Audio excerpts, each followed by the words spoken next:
Hi guys, Christine with Super Savvy Travelers. We're in the train station in Scalea, heading back to Rome and then back to the States to be with our kids for Christmas, which is really exciting and fun.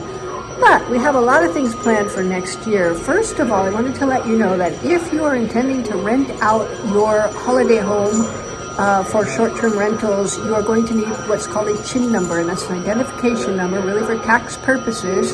And in order to do that, you need to have a certificate of habitability for your property, and you can get a commercialista to help you with the CIN number.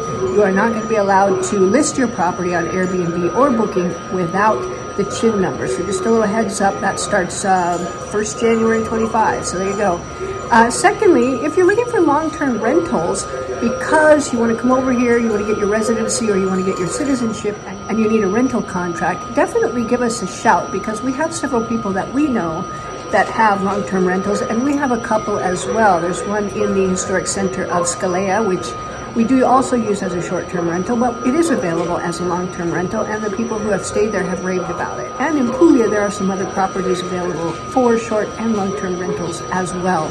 So if you need a contract to get your residency, let us know and we'll see what we can do to help you out. Okay guys, we're in Rome, and as we were on the train after I made the first part of this video, somebody sent me an article that says now Airbnbs anywhere in Italy cannot have lockboxes on them.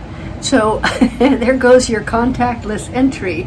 But if you're renting out your vacation home, make sure that your property manager or whoever is there in person to greet the guests. That's one of the new criteria and one of the new rules. Is not only you cannot have a lockbox, now you have to greet your guests in person. But just make sure that you're ready for that and that you get rid of your lockbox, you prepare to meet your people in person, and set it up so that it can be convenient for both of you guys. So just a little heads up. There you go, guys. See you soon.